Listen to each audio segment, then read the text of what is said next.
If you have a question or comment for Dominic or Dustin, give us a call live on the air, 989-448-4714. Oh, wow, thank you. Well, good morning, everybody. Welcome back to the Rise and Shine Time. I'm Brother Dominic Carissi. And this is Brother Dustin Dilworth with you this morning. And we have a very special guest, Dr. Gary Biggs. Thank you for coming all the way down here, Dr. Biggs. Good morning. Don't call me Gibbs. I was going to say Dr. Barry Gibbs. I'm not fighting him, but I'm not an attorney. Well, thank you for joining us today. It's Yes, Friday. sir. We talk about politics, what's going on in our nation today, what's going on in our churches sometimes as well. Yep. Yes, sir. It's always interesting. It's always exciting to talk to Brother Biggs. Yep, always a pleasure to have the WBLW political analyst on the air. Well, It's fun. It's fun. You know what? I could probably say some more about what a blessing you are to our radio station, Brother Biggs. No, I was But wondering, you are, was that on purpose? That or was on that purpose. An accident? Okay. But the more of His grace, if folks noticed, and I know many people have, but Brother Biggs has reformatted at least the opener and even the way more of His grace's radio show ends. my intro and outro. Exactly. that means he has more of his grace for us to listen to. He's received more of His grace. I was surprised. I went to Pastor Brown's wife, Diane, had passed away recently, and I went to be at church. I worked for him for a little while, and I wanted to express some support and sympathy with him. So I was there for a Wednesday night service with him, and then the viewing on Thursday and the funeral on Friday.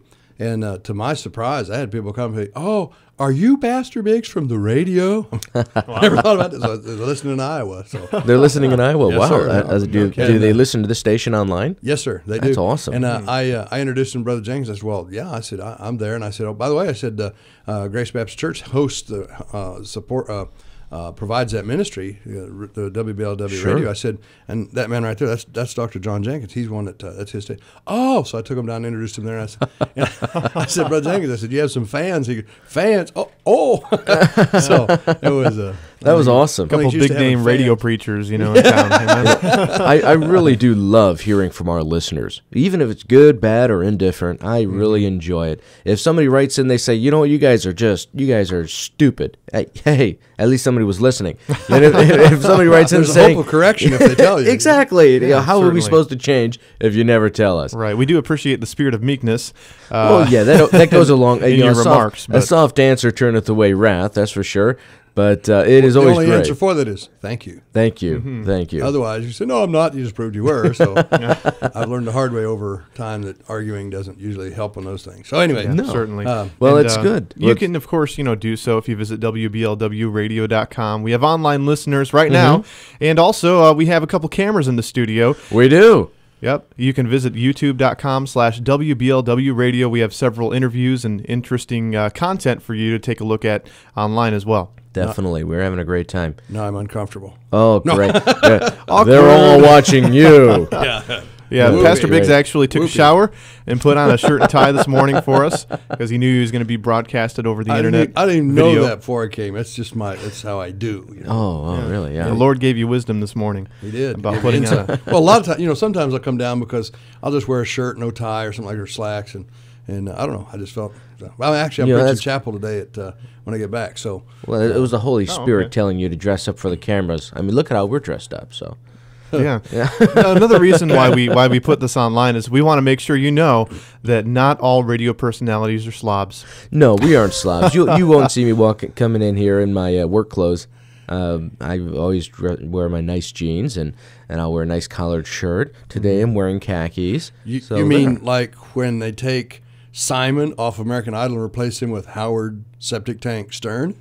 Howard Stern's going to be on American Idol? No Instead kidding. of, yeah, I just heard that this morning. No They just way. ruined your favorite show, didn't they, Pastor Biggs? I've never watched it. Neither have friend. I. Yeah, I think I may have watched one episode and I was get- disgusted. I get interviewed Yeah. on the way down here Uh-huh. on another station, and so they were interviewing me and said, by the way, did you hear about this? And just his closing comments, he goes, I want to leave you a little funny tidbit. And I said, oh, what's that? And he goes, well, the American Idols, whatever, Simon, I don't even know his Cowell, I think. Garfunkel or something? name.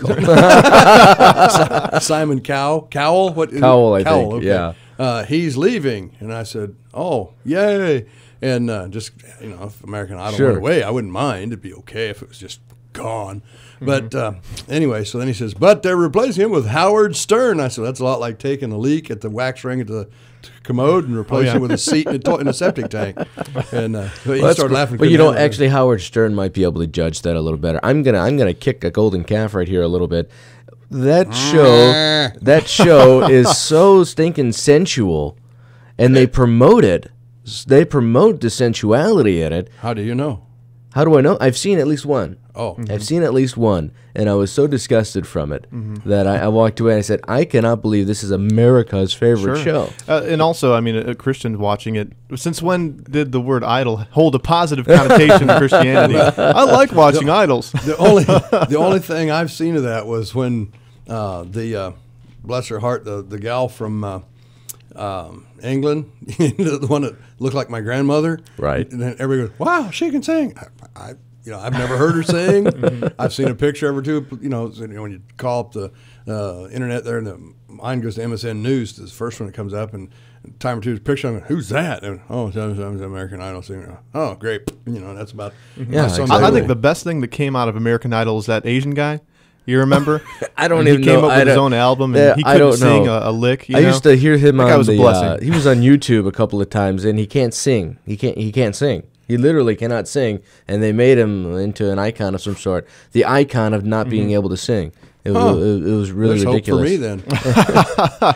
But anyway, hey, the thing was, you've heard my opinion regarding American Idol. I don't like it. I don't like any of those shows that promote teenage girls, or boys for that matter, teenage girls parading their bodies around. You mean teenage girls and sissies, right? Right. And they all, anyway, that's it. You don't need, I already talked about Halloween costumes back in October, and I don't need to go into detail about what I think about American Idol. Let me go here. I'm the old man here. Okay? Sure. John Benet Ramsey's dead because they wouldn't let her be a little girl. They promoted the age jumping, the push weight, and so finally I saw a picture of that sweet little girl, kind of looking like she's probably 30 years old, all made up and little skimpy dresses and stuff on. Folks, we got to get away from that kind of stuff. Amen. We need to go back to being. You're right. We don't have to dress like the. Need to wear a burqa. Just eyeballs sticking out and head to ground. I'm not talking about a burqa. But what's wrong with being modest? What's wrong with just being decent anyway? Uh-oh. You're meddling now, Pastor Biggs. So what?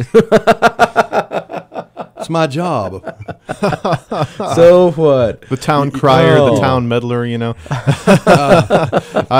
completely 100% agree with you on that issue, though. See, and there's a wide range of it. People can say, well, I think this. I'm not talking about you have to wear a rubber stamp like me, and I'm not. That's not, exactly. But for heaven's sakes, nudity is nudity.